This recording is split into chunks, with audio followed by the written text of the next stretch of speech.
Hello friends, welcome to my YouTube channel journey of hard work. I hope सब लोग अच्छे होंगे। तो शुरू करते हैं हम आज का टॉपिक जो कि है पर्सनैलिटी। सबसे पहले हम जानेंगे कि पर्सनैलिटी क्या है, उसके बाद इसकी कुछ थ्योरीज कवर करेंगे और उसके बाद कुछ एमसीक्यू करेंगे। तो चलिए शुरुआत करते हैं।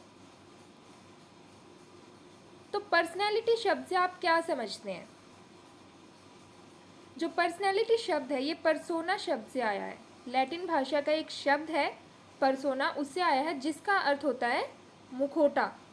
या मंच पर जब आप किसी चरित्र का, किसी कैरेक्टर का प्रदर्शन करते हैं, उस समय जो अभिनेता पहनता है वही क्या है?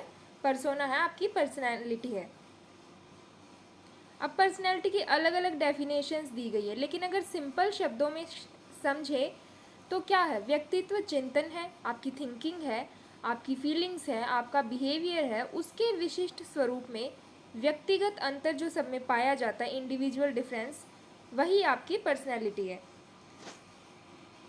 अगर बात करें एल्पोर्ट के अनुसार, तो एल्पोर्ट कहते हैं कि व्यक्तित्व व्यक्ति के भीतर उन मनोभौतिक प्रणालियों का गतिशील संगठन है जो पर्यावरण के साथ उसके अद्वितीय समायोजन को निर्धारित करता है।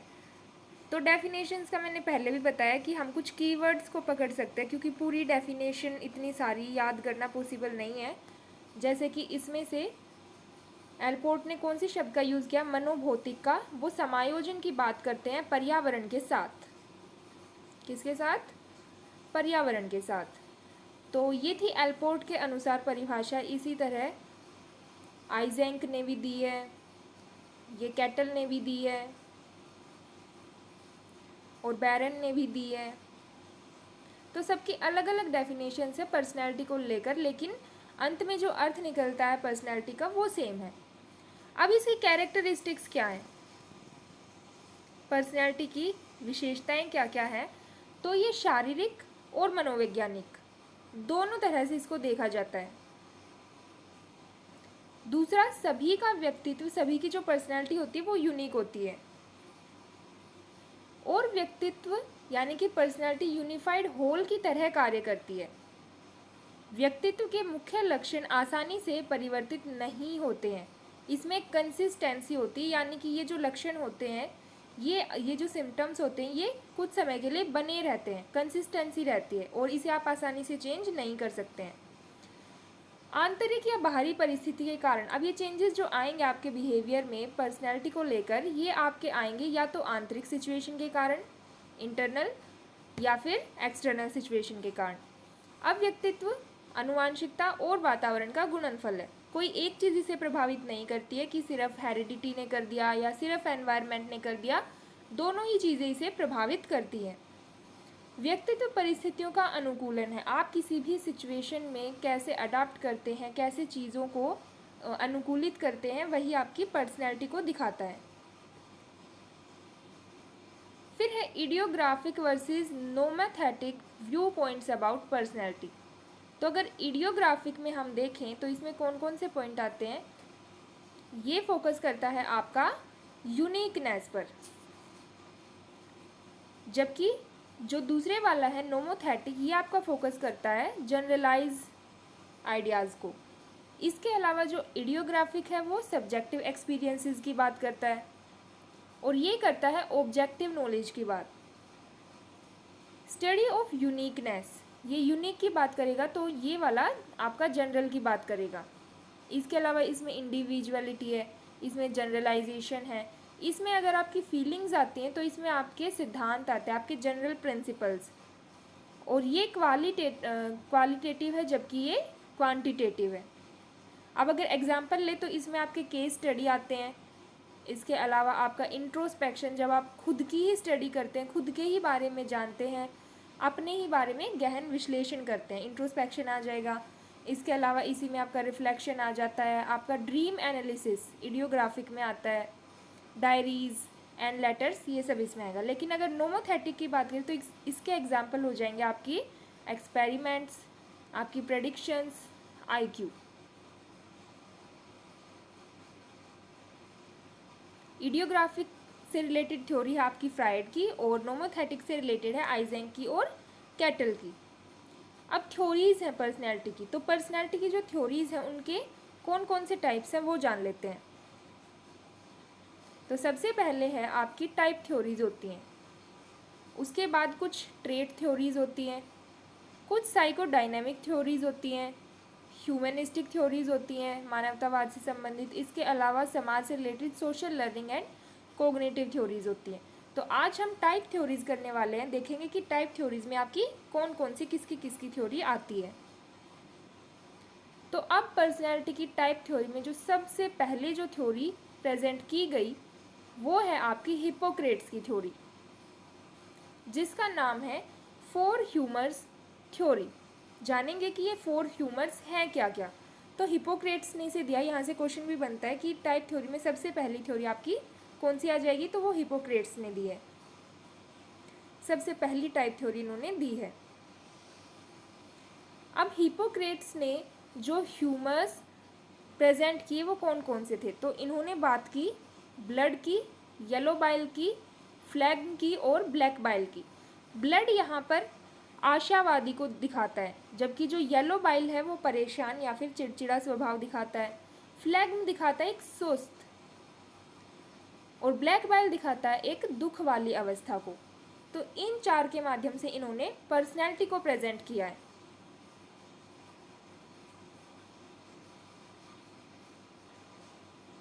इसके अलावा ब्लड की बात करें तो इसे सैंग्विन बोला जाएगा, और येलो बाइल को लेकर के कोलेरिक, फ्लैग्म फ्लैगमेटिक, और ब्लैक बाइल को मेलनकोलिक।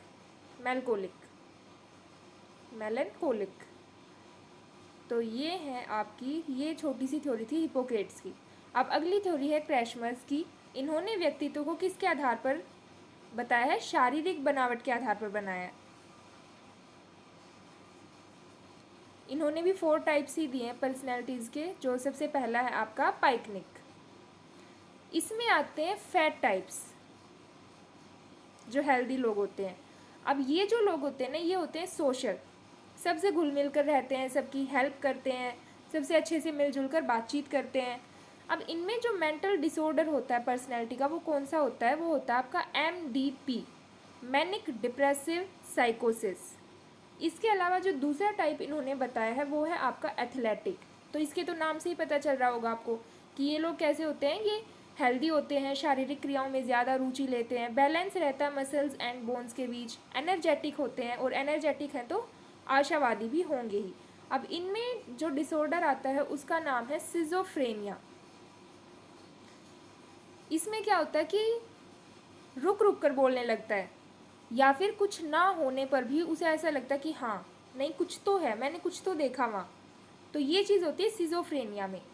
इसके अलावा फ्लैट अफेक्ट देखने को मिलता है, बहुत वियर्ड सा बिहेव करता है, एक डिसऑर्गेनाइज्ड थिंकिंग उसकी हो जाती है। एथलेटिक के बाद जो दिया गया है वो है थर्ड एस्थेनिक। इसमें क्या था, इसमें आते हैं आपके पतले लोग, लंबे लोग, जिसमें कोई मसल्स नहीं दिखाई देती, जिन्हें आप बोल देते कि हाँ इसमें तो हड्डियाँ ही दिखाई दे रही हैं, बिल्कुल जो पतले लोग होते हैं। अब ये कैसे, इनकी पर्सनैलिटी इन्होंने कैसे डिफाइन की है कि ये अनसोशेबल होते हैं, ये बहुत ज़्यादा घुलकर मिलकर नहीं रहते हैं, बहुत ज़्यादा किसी की हेल्प करने में विश्वास नहीं रखते हैं, बातचीत नहीं करते हैं, इतनी अकेले रहना पसंद करते हैं, और थोड़े से निराशावादी होते हैं, शाई होते हैं, बहुत ज़्यादा खुलकर अपनी बात किसी से कह नहीं पाते हैं। इनमें जो डिसऑर्डर होता है वो भी सेम होता है पहले वाले जैसा, MDP। फोर्थ जो टाइप दिया है वो है डिस्प्लास्टिक। इसमें क्या होता है कि बॉडी का स्ट्रक्चर खराब हो जाता है, एक अनएप्रोप्रिएट सी आपकी बॉडी हो जाती है, जो कि ऊपर के तीनों टाइप्स में से किसी से भी बिलोंग नहीं करती। ना वो लोग मोटे होते हैं, ना वो लोग पतले होते हैं, और ना ही बिल्कुल एनर्जेटिक होते हैं, तीनों में से किसी से भी ये वाली मैच नहीं करती है। तो ये है आपका डिस्प्लास्टिक। उसके बाद है आपका शेल्डन्स की थ्योरी, विलियम शेल्डन्स क्लासिफिकेशन। इसे आप याद रखते हैं EME से। अब अगर इनके टाइप देखें, सोमैटोटाइप, तो ये सबसे पहले बात करते हैं एंडोमॉर्फ की। किसकी? एंडोमॉर्फ की। आपको पिक्चर में दिख रहा होगा, इस वाले पिक्चर को देखिए, बहुत ज़्यादा अच्छी ड्राइंग है नहीं, पर आपको समझ में आ ही जाएगा। तो ये वाले लोग कैसे होते हैं, एकदम रिलैक्स्ड होते हैं, किसी बात की कोई चिंता नहीं होती इन्हें, आराम से रहते हैं, मज़े से अपनी ज़िंदगी ये काटते हैं। सोशेबल होते हैं, समाज के साथ घुलना मिलना इन्हें अच्छा लगता है, लोगों की हेल्प करना अच्छा लगता है। टॉलरेंट भी होते हैं ये, और रिलैक्स्ड हैं तो कंफर्ट तो होंगे ही, और एक पीसफुल लाइफ ये बिताते हैं। इनके शेप की अगर बात करें तो ये बिल्कुल ऐसे दिखते हैं जैसा कि आपको पिक्चर में दिख रहा है। उसके बाद है आपका अगला टाइप मीजोमॉर्फ। मीजोमॉर्फ ये कुछ ऐसे दिखते हैं, एथलेटिक टाइप। तो ये कैसे होंगे, ये बिल्कुल एक्टिव होते हैं बॉडी से, ऊर्जा इनमें दिखाई देती है कि हाँ ये आशावादी हैं, और शारीरिक क्रियाओं में ज़्यादा रुचि लेते हैं। अगर इनके स्ट्रक्चर की बात करें तो इनका स्ट्रक्चर होता है मस्कुलर। उसके बाद जो थर्ड टाइप शेल्डन ने दिया है वो है एक्टोमॉर्फ।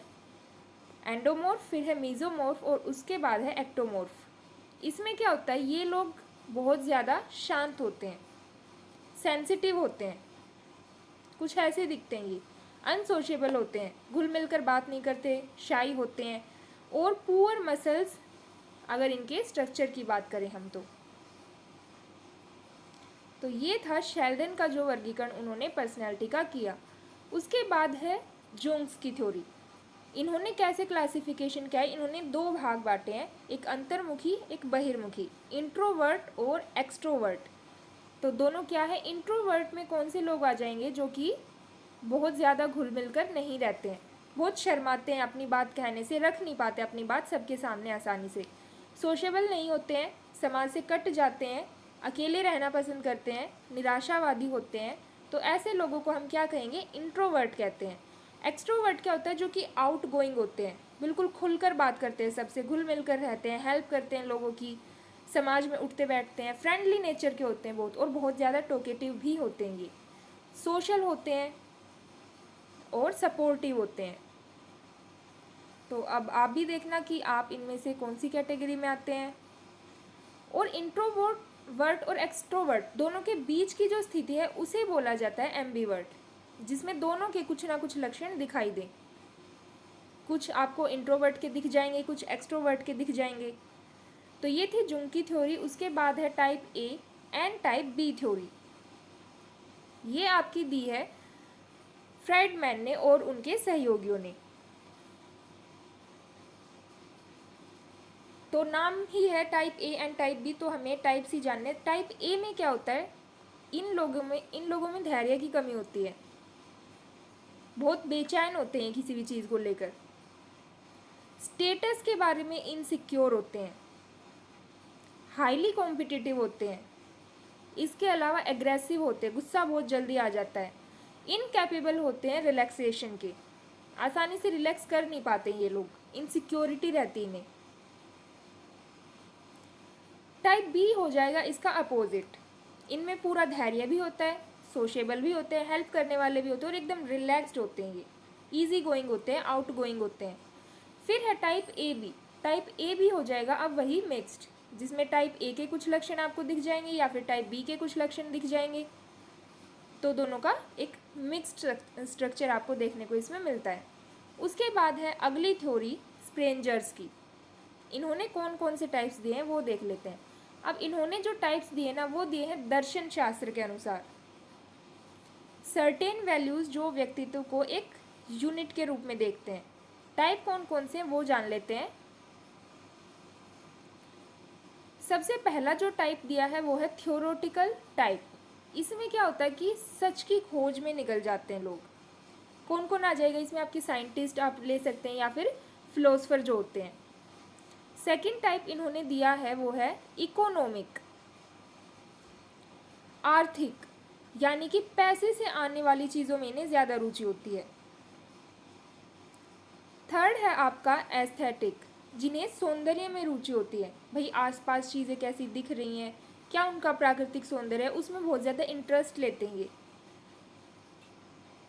नेक्स्ट है आपका सोशल टाइप। तो सोशल तो अब तक आपको समझ में आ चुका होगा कि ये लोग आउटगोइंग होते हैं, सबकी हेल्प करते हैं, समाज में घुलना मिलना इन्हें अच्छा लगता है, अच्छे रिलेशनशिप्स होते हैं इनके और वैल्यूज़ होती हैं। इसमें आपका एग्जाम्पल अगर आप लेंगे तो मदर टेरेसा को आप ले सकते हैं।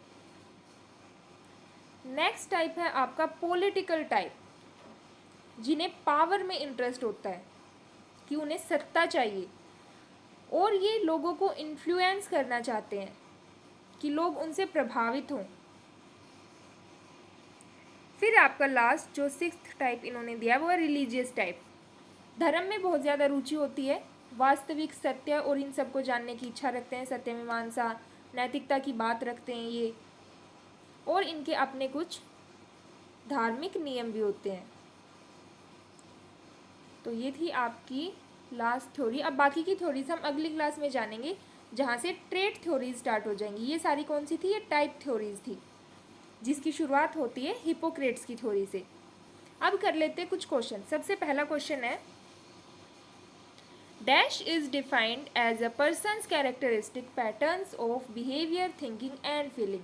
तो ये जो वर्ड्स हैं, बिहेवियर है, थिंकिंग है, फीलिंग है, ये आपके किससे रिलेट करते हैं? क्या ये आपके एटीट्यूड को बताते हैं? क्या ये आपकी क्रिएटिविटी को बताते हैं? क्या ये आपकी पर्सनैलिटी को बताते हैं? या फिर क्या ये आपके टेम्परामेंट को बताते हैं?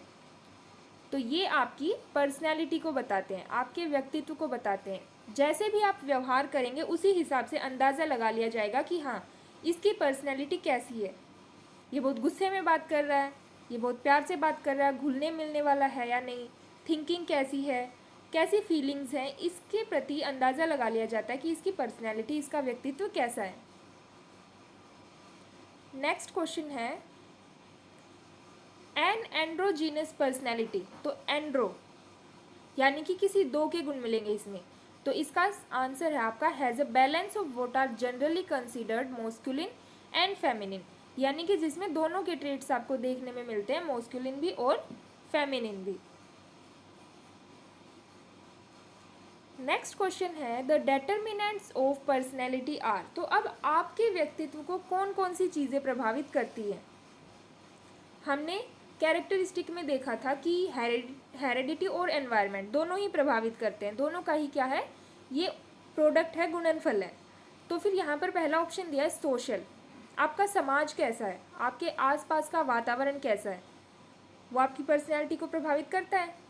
दूसरा है आपका कल्चरल, कल्चर कैसा है आपके यहाँ का, वो भी आपकी पर्सनैलिटी को प्रभावित करेगा। आपका जैसा कल्चर होगा आप वैसे ही बन जाते हैं, क्योंकि आप जो चीज़ें अपने आसपास देखते हैं उसी से आपका जो बिहेवियर है वो कनेक्ट हो जाता है। थर्ड है आपका बायोलॉजिकल, जिसे आप हेरिडिटी भी बोल सकते हैं। तो इससे भी आपकी पर्सनैलिटी डिफाइन होती है, जिसमें आपका शारीरिक रूप आ जाता है। तो यहाँ पर ये सारी ही जो ऑप्शन है, ऑल ऑफ दीज आपका सही हो जाएगा। ये सारे ही आपकी पर्सनैलिटी को प्रभावित करते हैं। फिर है आपका next, the description of personality based on external appearance. तो अब आप किसी को देख रहे हो, उसकी एक्सटर्नल अपीयरेंस को देख रहे हो, इंटरनल को नहीं, सिर्फ एक्सटर्नल। तो ये कौन सा व्यू है? सबसे पहला ऑप्शन है deep view, surface view, normative view या फिर ऑब्जर्वेशनल व्यू। तो यहाँ पर कोई ऑब्जर्वेशन तो हुई नहीं, आप उसकी बस अपीयरेंस देख रहे हो ऊपर ऊपर से, एक्सटर्नल, सिर्फ बाहरी तौर पर। तो ये जो ऊपर ऊपर से है, बाहरी है, एक्सटर्नल है, ये होता है आपका, ये होता है सरफेस व्यू। अगर बहुत ज़्यादा गहन विश्लेषण किया जाता है आपका, बिल्कुल डीपली, तो वो हो जाता है आपका कौन सा? Deep view.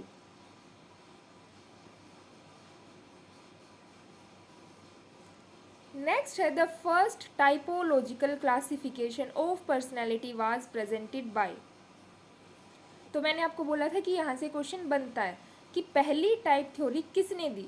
तो पहला टाइपोलॉजिकल क्लासिफिकेशन किसका था, आप मुझे बताएंगे। तो सबसे पहली थ्योरी कौन सी पढ़ी थी हमने? हिपोक्रेट्स की पढ़ी थी। क्या नाम था? 4 ह्यूमर्स थ्योरी, जिसमें blood, yellow bile, black bile, phlegm ये आए थे। नेक्स्ट क्वेश्चन है आपका, अकॉर्डिंग टू फ्राइड्स। तो अब आपको किस फ्राइड का नाम आ गया, तो उसी की थ्योरी को ध्यान में रखना और आंसर करना है। Recommended personality structure which of the following would satisfy its fundamental earth immediately and reflexively as they arose without regard to rules, the reality of life or morals of any kind. तो यहाँ पर बच्चे को सिर्फ आनंद से मतलब होता है, उसे सिर्फ प्लेजर चाहिए। अब अगर उसे सोने में मज़ा आ रहा है ना, तो वो सुबह नहीं उठेगा स्कूल जाने के लिए, वो बोलेगा नहीं मम्मी मेरे को सोने दो, मेरे को बहुत अच्छी नींद आ रही है। तो उसे बस प्लेजर चाहिए, उसे ना तो लाइफ की रियलिटी पता है कि स्कूल जाना कितना ज़रूरी है, क्या योगदान देता है स्कूल जाना, क्या आपके रूल्स हैं, स्कूल में टाइम पर पहुंचना एक रूल है। तो उसे ना रूल्स की परवाह है, ना लाइफ की रियलिटी की परवाह है, और ना ही किसी नैतिकता की उसे पड़ी है। इस वक्त उसे क्या चाहिए, सिर्फ प्लेजर चाहिए, सिर्फ आनंद चाहिए। और ये चीज़ किस में आपको देखने को मिलती है, इड में देखने को मिलती है।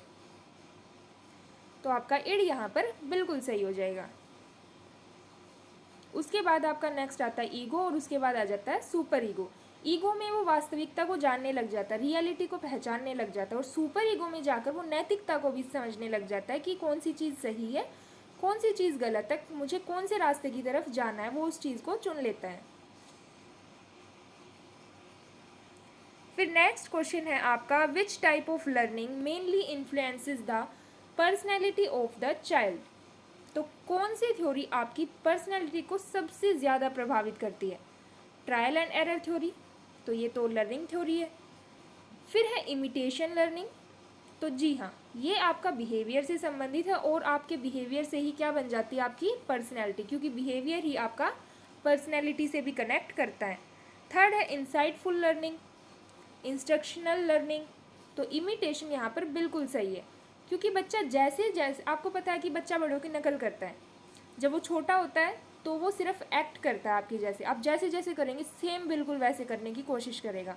फिर थोड़ा बड़ा होता है, फिर वो भाषा के थ्रू भी अनुकरण करने लगता है, आप जो जो बोलोगे ना सेम चीज़ें बच्चा बोलेगा एक दिन। तो ये क्या है, ये इमिटेशन है, और इसी अनुकरण की वजह से उसका व्यवहार बनता चला जाता है, और जो बिहेवियर उसका बनेगा फिर वो उसकी पर्सनैलिटी को ही अफेक्ट करता है। फिर नेक्स्ट है आपका, it is a state of mind which reflects likes and dislikes of the learner. तो आपकी लाइक क्या है, आप किस चीज़ को पसंद करते, किस चीज़ को पसंद नहीं करते, ये आपके किस में आएगा, एप्टीट्यूड में आएगा, एटीट्यूड में आएगा, या मोटिवेशन में आएगा, या इस चीज़ को आपकी इंटेलिजेंस बोला जाएगा। तो इंटेलिजेंस तो आपका नहीं बोला जाएगा कि कौन सी चीज़ आपको पसंद है कौन सी नहीं। एप्टीट्यूड भी नहीं बोला जाएगा, क्योंकि एप्टीट्यूड होता है किसी भी काम को करने की आपकी क्षमता क्या है, आपकी योग्यता क्या है, आप इस टास्क को कर सकते हैं या नहीं कर सकते हैं। जबकि जो एटीट्यूड है ये आपका यहाँ पर बिल्कुल सही आंसर है। एटीट्यूड क्या होता है, किसी भी चीज़ को देखने का नज़रिया। अब नज़रिया सबका अलग होता है, सेम चीज़ किसी को सही लगेगी तो दूसरे को गलत भी लग सकती है, क्योंकि उसका व्यू पॉइंट अलग होगा, उसकी लाइक अलग होगी, डिसलाइक अलग होगी। तो ये आपका एटीट्यूड से रिलेट करता है। नेक्स्ट है आपका, projective technique is used for measuring. तो प्रोजेक्टिव टेक्निक आपकी किसके लिए यूज़ होती है, individual dominant feelings, emotions, conflicts, needs which are generally repressed by the individual and are stored up in the unconscious mind. तो third option यहाँ पर आपका बिल्कुल सही है। नेक्स्ट क्वेश्चन है, पिंटर पैटरसन स्केल इज, कैसा टेस्ट था ये पिंटर पैटरसन, जो कि हमने इंटेलिजेंस में इसका नाम सुना था। वर्बल था या नॉन वर्बल था, या फिर परफॉर्मेंस था, या फिर कल्चर स्पेसिफिक था। तो यहाँ से एक क्वेश्चन मैं आपसे पूछती हूँ कि रावेन्स का जो प्रोग्रेसिव टेस्ट था वो कैसा टेस्ट था। वो था आपका कल्चर फ्री टेस्ट। इसके अलावा एक और टेस्ट था जो कि कल्चर फ्री था इंटेलिजेंस में, कौन सा था, इसके साथ ही मैंने बताया था उसका नाम, कैटल का कल्चर फ्री टेस्ट। तो आपका जो पिंटर पैटरसन था ये आपका परफॉर्मेंस टेस्ट था।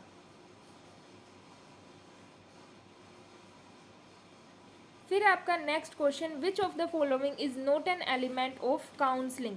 तो काउंसलिंग से कौन सी चीज़ यहाँ रिलेट नहीं करती है वो बताइए। इंटरव्यू, तो जाहिर सी बात है कि आप काउंसलिंग करेंगे तो आपके सामने एक व्यक्ति बैठा होगा, आपको उसकी प्रॉब्लम सोल्व करनी है, तो एक तरीके से वो इंटरव्यू ही चलता है, आप उससे कुछ बात करते हैं, वो अपनी बातें बताता है, तो यहाँ पर विचार साझा हो रहे तो इंटरव्यू तो होगा। फिर सेकंड है कॉन्फिडेंस। काउंसलिंग में क्या होगा, आपका उद्देश्य क्या है, सामने वाले का कॉन्फिडेंस बरकरार रखना, नहीं है तो उसे बढ़ाना, तो कॉन्फिडेंस भी आ जाएगा। कम्युनिकेशन, अब आप उससे बात कर रहे हैं, उसकी प्रॉब्लम को सोल्व कर रहे हैं, उसे कुछ आइडियाज़ दे रहे हैं, कुछ अपनी वो बता रहा है, तो ये क्या है, ये कम्युनिकेशन तो हो रहा है ना यहाँ पर। लेकिन प्रोफेशनल ग्रोथ की बात यहाँ पर नहीं आती। जब आप काउंसलिंग करते हो तो आपका उद्देश्य ये नहीं होता कि मेरी ग्रोथ हो जाए, मेरी प्रोफेशनल ग्रोथ हो जाए, नहीं, आपका एकमात्र उद्देश्य होता है कि सामने वाले की प्रॉब्लम सॉल्व हो जाए।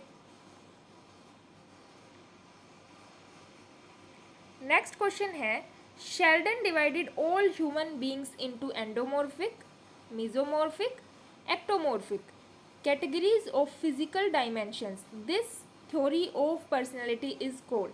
किस में आती है थ्योरी ये? तो अभी तो हमने एक ही तरह की थ्योरी की है जो कि है टाइप थ्योरी, तो ये तो आप बता ही देंगे, टाइप थ्योरी आंसर इसका हो जाएगा। कल हम करेंगे ट्रेड थ्योरीज। नेक्स्ट क्वेश्चन है, children who are doing poorly in their school often criticise their teachers for it. This adjustment mechanism is called. तो बच्चा स्कूल में अच्छा प्रदर्शन नहीं कर रहा है, अब वो कह रहा है कि नहीं, मेरी कोई गलती नहीं है, सारी गलती टीचर्स की है, उन्होंने मुझे अच्छे से नहीं पढ़ाया कुछ भी। तो गलती खुद की है, लेकिन वो क्रिटिसाइज किसको कर रहा है? टीचर को कर रहा है। अब ये मैकेनिज्म क्या कहलाता है? Compensation, sublimation, rationalisation, projection. तो ये होता है आपका प्रोजेक्शन। जब आप अपनी गलती किसी और पर थोप देते हैं तो ये आपका प्रोजेक्शन है, प्रक्षेपण है। इसके अलावा अगर रेशनलाइजेशन की बात करें तो रेशनलाइजेशन क्या होता है? बहाने बनाना। आपने रेशनलाइज कर दिया कि ये चीज़ हुई तो इस वजह से नहीं, ये उस वजह से हुई है, बहाने बना रहे हो। फॉर एग्जाम्पल, मान लो आपको सुबह ऑफिस जाना है, आप नहीं जा पाए, और क्यों नहीं जा पाए? क्योंकि आप लेट उठे। लेकिन आप वहाँ पर क्या बोल रहे हो कि नहीं सर, मुझे ना बस ही नहीं मिली, या बस बहुत ज़्यादा लेट आई, मेरी तो कोई गलती है ही नहीं। तो गलती उसकी खुद की थी, लेकिन उसने बहाना बना दिया किसका? कि यातायात की मेरे को समस्या हो गई। तो ये है आपका रेशनलाइजेशन। नेक्स्ट क्वेश्चन है, dash is a set of actions of a person. तो किसी भी पर्सन के जो एक्शंस आते हैं वो उसके रोल्स में आते हैं। तो रोल यहाँ पर बिल्कुल सही आंसर है, भूमिका। नेक्स्ट क्वेश्चन है, 4-year-old Binny started wetting her bed after her parents brings home a new baby. Which of the following type defense mechanism it is? कौन सा डिफेंस मैकेनिज्म यहाँ पर आपको देखने को मिलता है? तो अब उसके घर पे नया मेहमान आया है, उसका भाई या बहन आया है, तो उसे तो खुश होना चाहिए, पर वो क्या कर रही है? वो उसका उल्टा व्यवहार कर रही है। जो उसे करना चाहिए, खुश होने की बजाय वो उल्टा व्यवहार कर रही है। तो ये जो उल्टा व्यवहार करना होता है ना, ये होता है आपका रिग्रेशन। ठीक है, तो रिग्रेशन यहाँ पर बिल्कुल सही जवाब है। अगर बात करें सप्रेशन की, तो सप्रेशन यानी कि दमन। जब आप अपने अंदर की पीड़ा, अपने विचार किसी से साझा नहीं कर पाते हैं, वो आपके अंदर ही दबकर रह जाते हैं, तो ये है आपका सप्रेशन, दमन। इसके अलावा एक होता है आपका क्या? रिप्रेशन। रिप्रेशन होता है कि जब आप अपनी जागरूकता का यूज़ करते हुए आपके अंदर जो भी विचार हैं वो आप साझा कर पा रहे हैं। और रेशनलाइजेशन मैंने बता ही दिया कि जब आप बहाने बनाते हो तो ये रेशनलाइजेशन कहलाएगा।